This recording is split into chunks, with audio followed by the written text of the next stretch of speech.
Hey everybody, it is day 22 of Training Daily Excellence. My name is Brad Gieske. Today we are going to talk about fluid intelligence in soccer. Little background on me, I was a researcher for 2.5 years, a human performance researcher. And when it came time for me to do my thesis, I thought, who better to ask than the great Tony DiCicco on different aspects of the sport. So we were talking, and originally I was thinking of doing my thesis on aptitude. So I asked Tony, how do you determine the goalkeeper that you'll choose for the national team? How do you determine, with players being so good at that level, how do you determine which player is better than another player?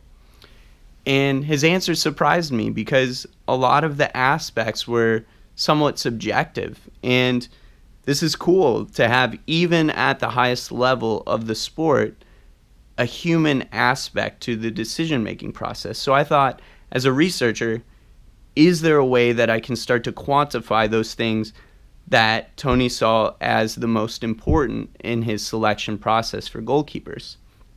And I did a ton of research, as you can see, and one piece stood out to me specifically. It was something called fluid intelligence. Nobody had explored it in sport.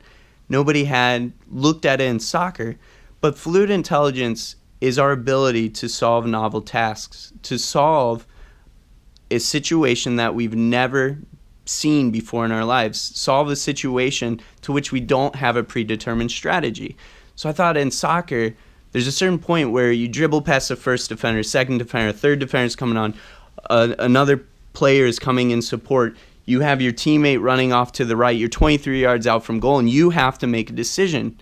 And that exact scenario has never presented itself to you in the training ground. You have never run through an exercise that's had that exact scenario for you with those exact players coming at the exact same pace in the same ways. And I thought to myself, how important is this? So I wrote a 200-page paper on it, and really the main outcome of this is I realized how important it is for a player to be put in situations that are brand new to them, for a player to be put into games and activities that they don't have a predetermined strategy for, that they're uncomfortable with. And that allows you to make decisions at a high level of the game in a very, very quick manner in order that you can capitalize on opportunity. Subscribe, like, share. I'll have another one for you tomorrow. I'll put a link to my thesis in the description. Thanks so much.